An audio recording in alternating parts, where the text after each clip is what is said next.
Éternel, que la paix et la grâce de Dieu soient avec vous.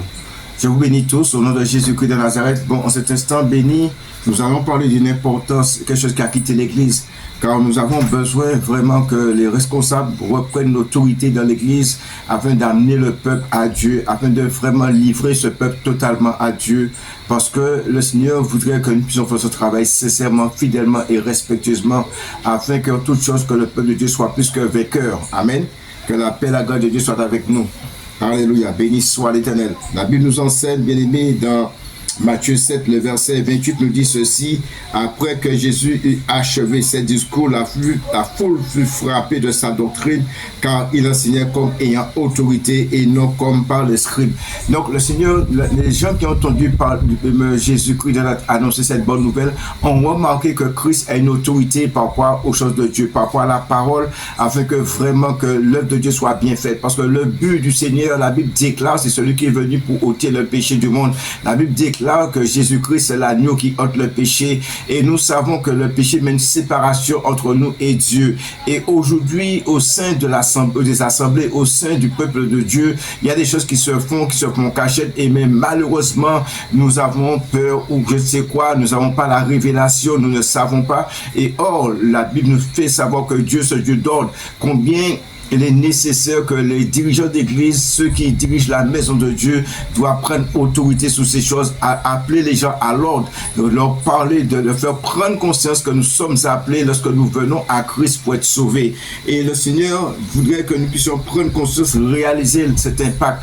Aujourd'hui, lorsqu'il se passe quelque chose dans l'église, quel que soit le serviteur tel qu'il est, nous devons l'appeler et le rappeler à l'ordre, de faire savoir que nous sommes en Christ, et Christ est venu nous libérer du péché. Nous ne sommes plus esclaves du péché. Christ est venu nous faire sortir de cette domination. Nous ne sommes pas l'esclave du diable, mais nous devenons enfants de Dieu. Si nous sommes enfants de Dieu, nous sommes esclaves de Dieu. Et nous savons que tout homme qui est esclave de Dieu, ce sont des princes et des princesses. Alléluia.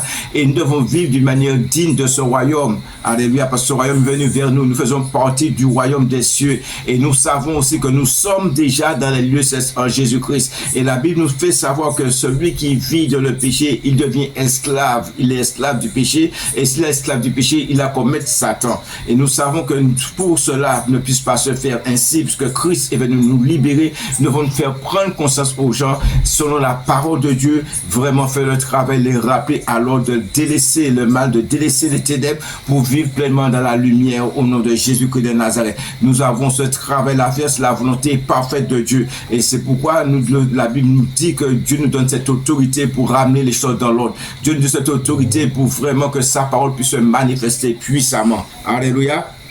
Béni soit l'Éternel. Donc nous allons prendre Jérémie. Alléluia, 23. Regardez ce que la Bible dit dans Jérémie 23. Il est très important que nous prenions conscience de cette réalité. Alors la Bible nous dit dans Jérémie 23. Regardez ce que la Bible nous dit dans Jérémie 23.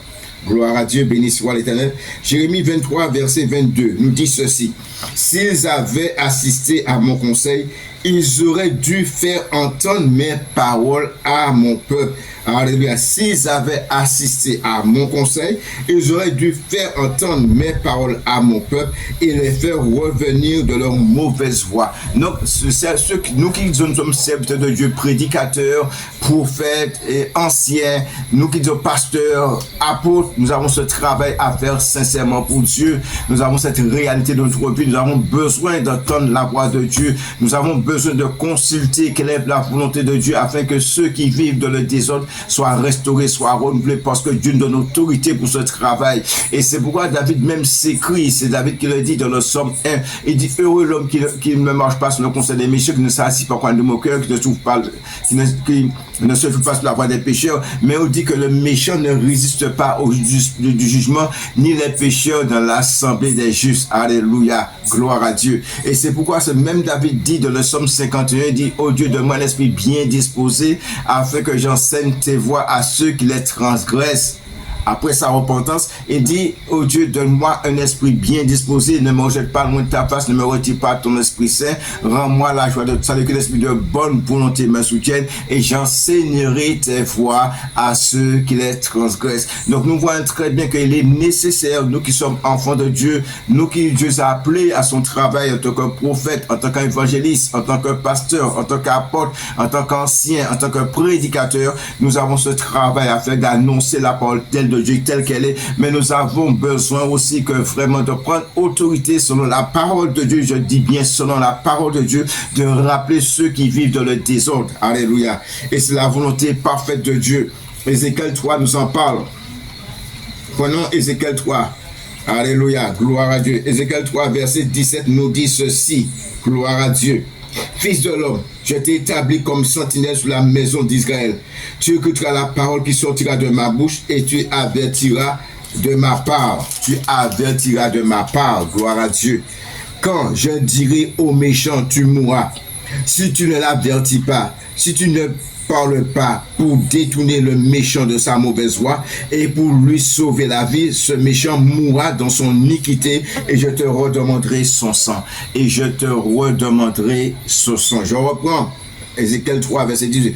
Quand je dirai au méchant, tu mourras. Si tu ne l'avertis pas, si tu ne parles pas pour détourner, tu ne parles pas pour détourner le méchant de sa mauvaise voie et pour lui sauver la vie, alléluia, ce méchant mourra dans son iniquité et je te redemanderai son sang. Mais si tu avertis le méchant et qu'il ne se détourne pas de sa méchanceté et que de sa mauvaise voie, il mourra dans son iniquité et toi tu sauveras ton âme. Alléluia. Et toi, tu sauveras ton âme parce que tu as fait le travail du Seigneur. Alléluia. Gloire à Dieu. Et le verset 20. Si un juste se détourne de sa justice et fait ce qui est mal, je mettrai un pied devant lui et il mourra parce que tu ne l'as pas averti. Il mourra dans son péché et il ne parle plus de la justice qu'il a pratiquée et je te redemanderai son sang. Mais si tu l'avertis le juste de ne pas pécher et qu'il ne pêche pas, il vivra parce qu'il s'est laissé avertir et toi tu sauveras ton âme. Donc nous voyons que nous avons une telle responsabilité et combien nous avons besoin à travers cette responsabilité que vraiment que le Seigneur nous le dit dans sa parole. Il dit celui qui a beaucoup reçu, il sera beaucoup demandé. Donc nous voyons qu'il est nécessaire que nous qui vraiment Dieu nous a appelés pour annoncer sa parole, pour faire sa sainte volonté, combien nous avons besoin de consécration et combien nous avons besoin de prendre notre victoire, vraiment cette autorité Dieu nous donne pour ne point faire du n'importe quoi, mais pouvoir enlever les gens des ténèbres pour l'amener pleinement dans la lumière admirable de notre Dieu. Et l'apôtre Paul en parle aussi dans le Nouveau Testament. L'apôtre Paul en parle. Regardez ce que l'apôtre Paul dit au sujet de Tite, son serviteur, pour comment mener la maison de Dieu, pour vraiment triompher en toutes choses. Il est dit dans Tite 2, verset 15. Regardez ce que l'apôtre Paul dit. Dis ces choses de Tite 2, verset 15. Dis ces choses, exhorte et reprend avec une pleine autorité que personne ne te méprise. Donc l'apôtre Paul voudrait que son serviteur Tite puisse prendre autorité. Il dit, dis ces choses, exhorte et reprend. Dis ces choses, tout ce qui ne va pas dans l'église, tout ce qui va en contresens de la parole de Dieu, tout ce qui nous amène à la perdition, tout ce qui peut nous conduire à notre perte. Il dit, dis ces choses, exhorte et reprend avec une pleine autorité que personne ne te méprise. Gloire à Dieu. Donc nous avons une telle responsabilité, nous ne devons pas négliger le travail du Seigneur. Nous devons faire l'occasion avec beaucoup d'amour, de compassion et de sincérité et de fidélité. Regardez ce que la Pierre nous ordonne. Alléluia, gloire à Dieu. Dans 1 Pierre 5, oh gloire à Dieu, merci Seigneur. Alléluia. Dans 1 Pierre 5, verset 2 nous dit ceci. Paissez le troupeau de Dieu qui est sous votre garde, non par contrainte, mais volontairement selon Dieu, non pour un gain sordide, mais avec dévouement, non comme dominant sur eux qui vous est échu en partage, mais en étant le modèle du troupeau. Et lorsque le souverain pasteur paraîtra, vous obtenez la couronne incorruptible de la gloire. Gloire à Dieu. Donc nous voyons que Dieu nous appelle pour faire son travail, mais nous devons vraiment rester dans la parole de Dieu. Nous devons nous appliquer et vraiment dans la consécration, dans la sincérité. Nous avons des imperfections, oui, aucun homme n'est parfait, mais nous devons y aller vers la perfection. Et pour cela, en tant que serviteur de Dieu, en tant que vraiment Dieu a donné cette tâche pour amener sa parole, pour porter sa parole, il est nécessaire que nous faisons ce qu'il faut afin de sauver des âmes. Regardez déjà pour notre salut, mais aussi sauver les âmes. Alléluia, que nous puissions être sauvés déjà et nous donnons ce que nous avons. Vous savez, c'est vraiment triste aujourd'hui. Beaucoup d'hommes de Dieu nous disent que le salut est individuel. Cela est vrai. Mais nous, en tant que responsables, ceux que Dieu a choisis pour porter sa parole, nous devons prendre notre responsabilité. Si Dieu nous a choisis, si Dieu nous a mis à la tête de son peuple, si Dieu nous permet de porter la parole pour son peuple, si Dieu nous permet d'être pasteur, si Dieu nous permet d'être apôtre, si Dieu nous permet d'être ancien, si Dieu nous permet d'être, alléluia, ô Dieu des cieux, évangéliste, si Dieu nous permet vraiment d'être prophète, nous devons faire exactement ce que Dieu attend de nous. Nous devons annoncer la parole de Dieu, nous devons reprendre les gens, nous devons faire prendre conscience qu'il y a cette prise comme Seigneur Sauveur, c'est pour sortir de le péché, c'est pour sortir de les ténèbres, pour entrer dans la lumière admirable de notre Dieu et faire prendre conscience, comme nous dit la parole, au commencement était la parole était avec Dieu, la parole était Dieu, était au commencement avec Dieu, et tout ça était fait par elle, et rien de ce qui a été fait n'a été fait sans elle. En elle était la vie était la lumière des hommes. Alléluia. En elle était la vie et la vie était la lumière des hommes. Combien devons faire prendre conscience la valeur de Christ dans notre vie? Christ est venu pour nous éclairer. Christ est venu pour vraiment nous racheter du péché, pour nous amener à la perfection, pour nous amener à faire partie de son royaume, faire partie du corps de Christ, faire partie de l'église de Dieu. Et nous savons cette église, elle est sans ride ni tache. Alléluia. C'est une église propre, sanctifiée. Et c'est Christ qui nous sanctifie. Et c'est pourquoi nous devons faire attention, demander au peuple de se consacrer, de se donner à Dieu. Et pour cela, nous avons besoin simplement d'annoncer la parole de Dieu et laisser le Saint-Esprit nous diriger. Permettre aussi que ceux qui ne vont pas dans l'église, que vraiment que nous puissions reprendre les choses. Parce que ce qui est nécessaire aujourd'hui, que de jour en jour, nous devons travailler pour devenir sensibles à l'Esprit de Dieu. La Bible nous dit que Dieu est le péché, c'est une réalité. Et en plus que la Bible nous dit cela, Jésus lui-même fait une déclaration. Là où 2, 3 sont réunis en mon nom, je suis au milieu d'eux. Et lui-même dit dans le livre d'Apocalypse, alléluia, c'est celui qui marche au milieu des 7 chandeliers. Les chandeliers représentent l'Église. Et s'il marche au milieu des chandeliers, il est là, il voit comment nous réagissons et combien il est nécessaire que nous faisons le travail de Dieu afin que lui-même puisse s'exprimer, puisque la Bible dit que là où est le Seigneur, l'Esprit est, il a besoin de s'exprimer dans sa maison et nous sommes l'habitation de Dieu en esprit. Alléluia. Dieu a besoin de faire son œuvre parfaite dans nos vies, mais pour que cela puisse se faire, nous devons faire le travail de Dieu d'une manière digne. Gloire à Dieu, béni soit l'Éternel. Regardez ce que la parole. Et c'est tout ça, nous voyons que c'est le problème, c'est une question d'amour. Nous sommes en train de nous refroidir, nous nous aimons plus. Parce que quelqu'un, lorsque nous sommes en Christ et nous aimons notre frère, nous aimons nos sœurs, nous allons tout faire pour donc, éviter des problèmes, des difficultés avec Dieu. Donc nous allons faire un travail sincèrement, avec un cœur vrai, un cœur sincère, avec de l'amour, la compassion, puisque la Bible nous dit que nous sommes co-héritiers de Christ et nous sommes héritiers de, pardonnez, oui, nous sommes co-héritiers de Christ, mais nous sommes héritiers de Dieu et co-héritiers de Christ. Et la Bible dit que si nous souffrons avec lui, la souffrance que Dieu nous demande d'avoir en nous, c'est pas que nous ne voulons cette souffrance, c'est pas que nous cherchons la souffrance, mais nous devons avoir cette souffrance en nous, l'amour des âmes, la compassion des âmes, afin que lorsque nous voyons quelqu'un aller à contre-parole, vers contrefaçon, ne faisons pas les choses de Dieu, les ramener à l'ordre avec beaucoup de détermination, avec de l'intercession, avec vraiment reprendre ces gens et faire ce qu'il faut. Alléluia. Et c'est ce que nous explique la parole de Dieu, c'est ce que nous dit la parole de Dieu. Regardez ce que la Bible dit dans 2 Corinthiens 10. Nous avons besoin de travailler sincèrement, bien-aimés. Nous avons besoin de faire les choses d'une manière digne. Alléluia. 2 Corinthiens 10, verset 8 nous dit ceci. Béni soit l'Éternel. 2 Corinthiens 10, verset 8 nous dit ceci. Alléluia. Béni soit l'Éternel. Nous allons prendre à toi pour bien comprendre les choses de Dieu, pour voir qui nous sommes en réalité. Il y a trop de négligence dans la maison de Dieu.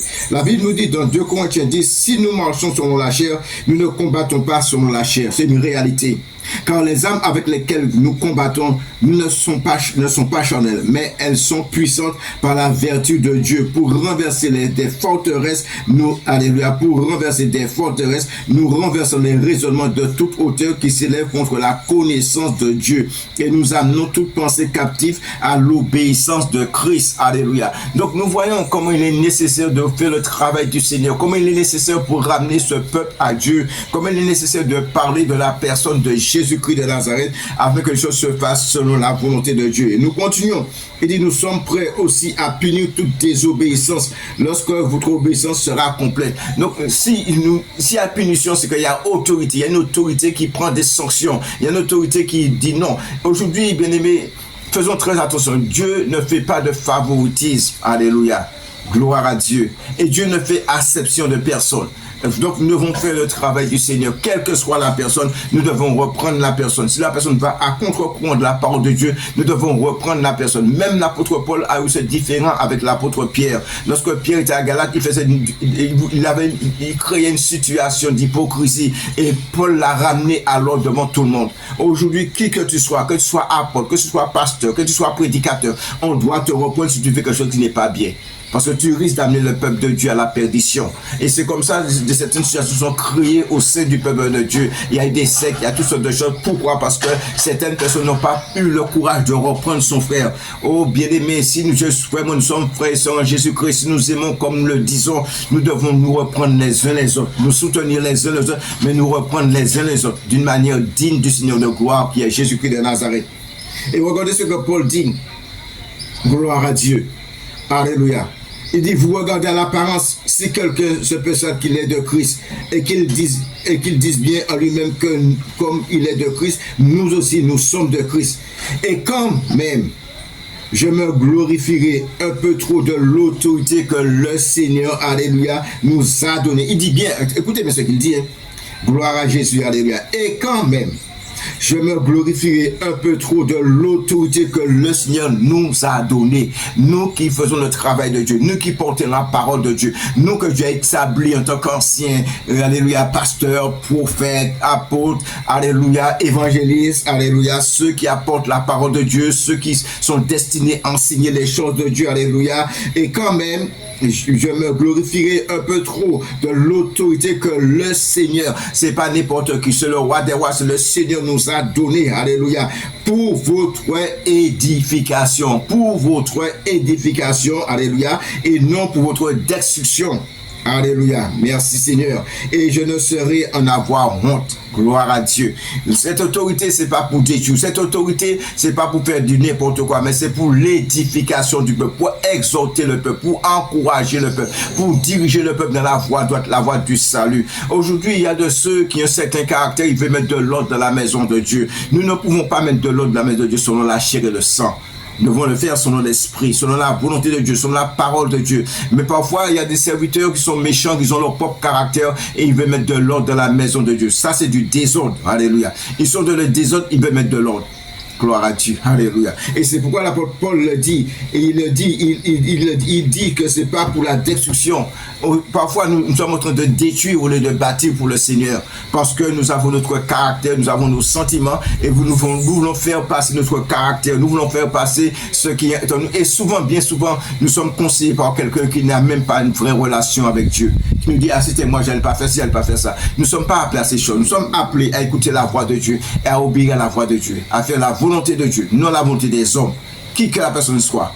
Nous devons vraiment faire le travail du Seigneur. Et surtout, comme dit l'apôtre Paul, ne pas consulter la chair et le sang, mais Dieu est capable de nous enseigner comment faire pour amener son peuple dans l'édification, pour amener son peuple à la perfection, pour amener son peuple dans la droiture, dans la fidélité, le respect, la crainte de Dieu. Alléluia. Combien nous avons besoin d'entendre, alléluia, la voix du Seigneur, gloire à Jésus. Et c'est pourquoi regardez ce que la Bible nous dit. Et c'est ça, cette dimension que nous avons besoin d'y entrer pour manifester pleinement la gloire de Dieu. Regardez ce que la Bible nous dit dans 2 Corinthiens 11. Alléluia.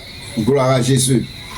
Le verset 1 nous dit, oh, si vous pouviez supporter de ma part un peu de folie, mais vous me supportez, car je suis jaloux de vous, d'une jalousie de Dieu, parce que, pourquoi? Je vous ai fiancé un seul époux pour vous présenter à Christ comme une vierge pure. Alléluia. Béni soit l'Éternel. Mais l'ennemi est toujours là pour détourner le peuple de Dieu. Et c'est pourquoi nous devons veiller à ces choses. Nous devons faire un travail en considération. Puisqu'il dit toutefois, de même que le serpent séduisit Ève par sa ruse, je crains que vos pensées se corrompent et se détournent de la simplicité à l'égard de Christ. Alléluia. Et c'est cet amour que Dieu met de notre cœur pour les âmes. Et c'est cet amour que Dieu vraiment nous transmet pour les âmes qui nous permet de faire un travail avec beaucoup de sincérité, de fidélité, de respect et de crainte. Nous avons besoin de craindre Dieu. Nous avons besoin d'entrer dans le plan parfait de Dieu afin que le travail soit fait sincèrement, fidèlement. Nous avons besoin de ce travail, bien-aimé. Si nous faisons les choses, si nous n'avons pas l'amour des âmes, si nous n'avons pas la compassion, à quoi cela nous sert d'être serviteur de Dieu? À quoi cela nous sert d'être prédicateur? À quoi cela nous sert d'être ancien? À quoi cela nous sert d'être pasteur? À quoi cela nous sert d'être apôtre? À quoi cela nous sert d'être évangéliste? À quoi cela nous sert, bien-aimé? Nous avons besoin d'avoir l'amour des âmes, la compassion des âmes et souffrir pour ces âmes, intercéder pour eux, alléluia, ramener ces âmes à la vie afin que Dieu puisse se manifester puissamment, afin que Dieu puisse se glorifier, alléluia, gloire à Dieu.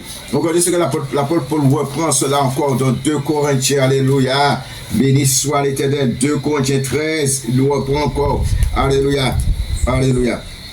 Comme ça, il dit dans 2 Corinthiens 13, verset 10, c'est pourquoi j'ai écrit ces choses étant qu'absent, afin que présent que je n'ai pas à user de guerre selon l'autorité que le Seigneur m'a donnée pour l'édification et non pour la destruction. L'apôtre Paul met en garde. Il dit, j'ai écrit ces choses, je vous avertis, je vous envoie déjà une lettre pour vous dire de faire attention, marcher dans la sanctification, marcher dans la droiture, marcher dans l'amour, marcher dans la sincérité. Ne faisez pas n'importe quoi dans la maison de Dieu. Alléluia. Gloire à Dieu. Merci Seigneur. Il sait pourquoi j'écris ces choses étant absent, afin que présent je n'ai pas à user de rigueur. Alléluia. Béni soit l'Éternel. Selon l'autorité que le Seigneur m'a donnée pour l'édification et non pour la destruction.